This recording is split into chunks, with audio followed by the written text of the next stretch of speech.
ফিলিস্তিনের গাজা উপত্যকায় ক্ষুধার কষ্ট বাড়ছে। প্রায় 3,20,000 শিশু তীব্র অপুষ্টিতে ভুগছে। অপুষ্টির শিকার এসব শিশুরা চিকিৎসা করতে অন্তত 10টি হাসপাতাল দরকার। রাশিয়ার প্রেসিডেন্ট ভ্লাদিমির পুতিন ও ইউক্রেনের প্রেসিডেন্ট ভলোদিমির জেলেনস্কির বৈঠক যুদ্ধ বন্ধের প্রচেষ্টায় অগ্রগতি আনবে বলে আশা করা হচ্ছিল, তবে শেষ পর্যন্ত দুই নেতা এক টেবিলে বসতে যাচ্ছেন কিনা তা নিয়ে সংশয় দেখা দিয়েছে। জোট সরকার টেকাতেই গাজা সিটিতে অভিযান চালাচ্ছেন ইসরায়েলি প্রধানমন্ত্রী বেনিয়ামিন নেতানিয়াহু। ইসরায়েলি সামরিক সূত্রের বরাত দিয়েছে এমন খবর দিয়েছে ইসরায়েলি পত্রিকা মারিভ। ইউক্রেনের একটি ড্রোন ভূপাতিত করার পর রাশিয়ার একটি পারমাণবিক বিদ্যুৎ কেন্দ্রে অগ্নিকাণ্ডের ঘটনা ঘটেছে বলে জানিয়েছে রুশ সেনারা। পরবর্তীতে আগুন নিয়ন্ত্রণে আনা হয় বলে কেন্দ্রটির পক্ষ থেকে জানানো হয়েছে। ক্যামেরুন সীমান্তের কাছে নাইজেরিয়ায় বিমান হামলা চালিয়েছে। এতে কমপক্ষে 35 জন সশস্ত্র জঙ্গি নিহত হয়েছে বলে জানিয়েছে নাইজেরিয়া।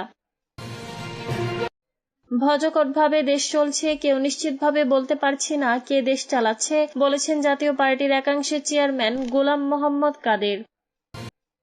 কেউ বলতে পারছে না কে দেশ চালাচ্ছে, জিএম কাদের। জাতীয় পার্টি জাপা একাংশের চেয়ারম্যান গোলাম মোহাম্মদ জিএম কাদের বলেছেন, ভজকটভাবে দেশ চলছে, কেউ নিশ্চিতভাবে বলতে পারছি না কে দেশ চালাচ্ছে। সরকারের মধ্যে আরেকটি সরকার আছে, সেই সরকারই নাকি দেশ পরিচালনায় গুরুত্বপূর্ণ ভূমিকা রাখছে। সমাবেশে জিএম কাদের বলেন, সরকারি দলও নাকি অনেকগুলো দাঁড়িয়ে আছে, কোনো নিবন্ধন নেই এমন দলের কিছু অংশ সরকারের আর কিছু অংশ বাইরের। সরকারি দলের সব সুযোগ সুবিধা তারা ভোগ করছে, তাদের বক্তব্য বিবৃতি অত্যন্ত গুরুত্বপূর্ণভাবে সরকার গ্রহণ করছে। বিএনপি ও জামায়াতে ইসলামের মতো বড় দুই দলও সরকারি দলের মতো সুযোগ সুবিধা ভোগ করছে বলে জিএম কাদের অভিযোগ করেন। তিনি বলেন, আরও ছোট ছোট কিছু দল আছে যারা কোনোদিনই নির্বাচন করেনি অথবা নির্বাচিত হয়ে গুরুত্বপূর্ণ কোনো দায়িত্ব পালন করেনি, তারাও সরকারি দলের সুযোগ সুবিধা লাভ করছে। দেশে কার্যত বিরোধী কণ্ঠস্বর নেই মন্তব্য করে জিএম কাদের বলেন, সরকারি দলগুলোর বাইরে যেসব দল রয়েছে তাদের নির্বাচনে অংশগ্রহণের সুযোগ নিয়ে রহস্য রয়েছে।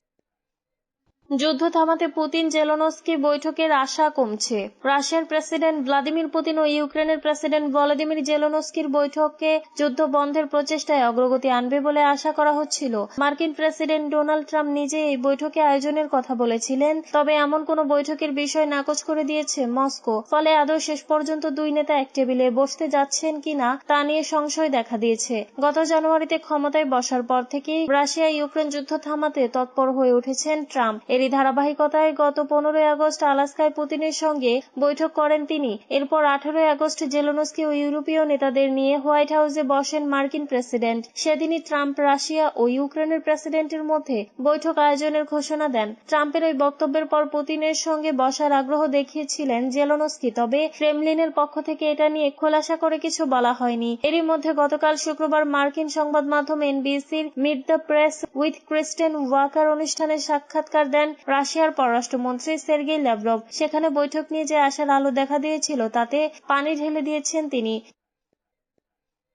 ক্যামেরুন সীমান্তের কাছে নাইজেরিয়ার বিমান হামলায় নিহত 35। ক্যামেরুন সীমান্তের কাছে নাইজেরিয়ার বিমান হামলা চালিয়েছে, এতে কমপক্ষে 35 জন সশস্ত্র জঙ্গি নিহত হয়েছে বলে জানিয়েছে নাইজেরিয়া। শনিবার 23 আগস্ট কাতার ভিত্তিক সংবাদ মাধ্যম আল জাজিরা এক প্রতিবেদনে এই তথ্য জানিয়েছে। প্রতিবেদনে বলা হয়, নাইজেরিয়ান বিমান বাহিনী এনএএফ জানিয়েছে ক্যামেরুন সীমান্তের কাছে বিমান হামলায় অন্তত 35 জন সশস্ত্র জঙ্গি নিহত হয়েছেন। সেনাদের উপর হামলার প্রস্তুতি চলছে এমন গোয়েন্দা তথ্যের ভিত্তিতে এই অভিযান চালানো হয়। এনএএফ এর মুখপাত্র এহিমেন এজোদামে জানিয়েছেন, শনিবার বর্নো প্রদেশের কুমশি এলাকায় 4টি আলাদা লক্ষ্যবস্তুতে বিমান হামলা চালানো হয়। নাইজেরিয়ার উত্তর পূর্বাঞ্চলে নতুন করে জঙ্গি হামলা বেড়ে যাওয়ায় সামরিক বাহিনীর চলমান অভিযানের অংশ হিসেবে এই হামলা চালানো হয়েছে। এই অঞ্চলে প্রায়ই বোকো হারাম ও এর প্রতিদ্বন্দ্বী ভিন্ন মতাবলম্বী গোষ্ঠী আইএসআইএল ওয়েস্ট আফ্রিকা প্রভিন্সের হামলার শিকার হয়।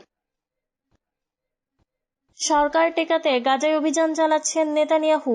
জোট সরকার টেকাতেই গাজা সিটিতে অভিযান চালাচ্ছেন ইসরায়েলি প্রধানমন্ত্রী বেনিয়ামিন নেতানিয়াহু। ইসরায়েলি সামরিক সূত্রের বরাত দিয়েছে এমন খবর দিয়েছে ইসরায়েলি পত্রিকা মারিভ। মারিভের প্রতিবেদনে বলা হয়েছে, গাজা সিটিতে সামরিক অভিযান ছাড়া জোট সরকারকে একত্রে ধরে রাখার ক্ষমতা নেতানিয়াহুর নেই। যুদ্ধ শেষ না হওয়া পর্যন্ত সামরিক অভিযান বন্ধ করার ইচ্ছা নেই নেতানিয়াহুর। তাই হামাস নেতানিয়াহুর সব দাবিতে সম্মত হওয়ার পরও নতুন দাবি উত্থাপন করেছেন তিনি। এ কারণে ইসরায়েলি সেনাবাহিনী যুদ্ধে যুদ্ধের জন্য গুরুত্ব সহকারে প্রস্তুতি নিচ্ছে এবং আগামী 2 সেপ্টেম্বরের মধ্যে রিজার্ভ সেনা একত্রিত করতে পারে বলে আভাস দিয়েছে পত্রিকাটি। এর আগে নেতানিয়াহু হুমকি দিয়ে বলেছেন, গাজা নিয়ন্ত্রণকারী গোষ্ঠী হামাস যদি শেষ মুহূর্তে যুদ্ধবিরতিতে রাজি হয় তবুও ইসরায়েল গাজা দখল করবে। গত বৃহস্পতিবার অস্ট্রেলীয় সংবাদ মাধ্যম স্কাই নিউজ অস্ট্রেলিয়াকে দেওয়া সাক্ষাৎকারে তিনি এই হুমকি দেন। নেতানিয়াহু বলেন, আমরা গাজার যুদ্ধের শেষ প্রান্তে এসে পৌঁছেছি। হামাস শেষ মুহূর্তে যুদ্ধবিরতিতে রাজি হলেও আমরা গাজা নিয়ন্ত্রণে রাখব। হামাস যদি অস্ত্র পরিত্যাগ করে এবং অবশিষ্ট জিম্মিদের ছেড়ে দেয় তাহলে আজই যুদ্ধ শেষ হয়ে যেতে পারে। ইসরায়েলের যুদ্ধের মূল লক্ষ্য হলো সব বন্দীকে মুক্ত করা, হামাসকে নিরস্ত্র করা এবং হামাসের শেষ ঘাঁটি ধ্বংস করা। স্থায়ী শান্তির জন্য এটি অপরিহার্য। ইউক্রেনীয় ড্রোন ভূপাতিত করার পর রুশ পারমাণবিক প্ল্যান্টে আগুন। ইউক্রেনের একটি ড্রোন ভূপাতিত করার পর রাশিয়ার একটি পারমাণবিক বিদ্যুৎ কেন্দ্রে অগ্নিকাণ্ডের ঘটনা ঘটেছে বলে জানিয়েছে রুশ সেনারা। পরবর্তীতে আগুন নিয়ন্ত্রণে আনা হয় বলে কেন্দ্রটির পক্ষ থেকে জানানো হয়েছে। কুর্স্ক পারমাণবিক বিদ্যুৎ কেন্দ্রে এনপিপির পক্ষ থেকে জানানো হয়, ড্রোনটি আঘাত হানার সঙ্গে সঙ্গেই ডিভাইসটি বিস্ফোরিত হয় এবং অগ্নিকাণ্ডের ঘটনা ঘটে। পরে অগ্নি নির্বাপক কর্মীরা আগুন নিয়ন্ত্রণে নিয়ে আসেন। এ ঘটনায় রিপোর্ট লেখা পর্যন্ত কোনো হতাহতের খবর পাওয়া যায়নি, তবে কেন্দ্রটির উৎপাদন ক্ষমতা কমে গেছে। রাশিয়া 2022 সালের ফেব্রুয়ারিতে ইউক্রেনের সামরিক অভিযান শুরু করে। এরপর থেকে পারমাণবিক বিদ্যুৎ কেন্দ্রগুলোর আশপাশে যুদ্ধের ঝুঁকি নিয়ে আন্তর্জাতিক পারমাণবিক শক্তি সংস্থা বারবার সতর্ক করেছে। কেন্দ্রটি রাশিয়া ইউক্রেন সীমান্তের কাছে কুরস্ক নগরীর পশ্চিমে অবস্থিত। ওই শহরটি ওই অঞ্চলের রাজধানী, যেখানে প্রায় 4,40,000 মানুষের বসবাস। রাশিয়া বর্তমানে ইউক্রেনের প্রায় 5 ভাগের 1 ভাগ ভূখণ্ড নিয়ন্ত্রণ করছে, যার মধ্যে 2014 সালে দখল করা ক্রিমিয়া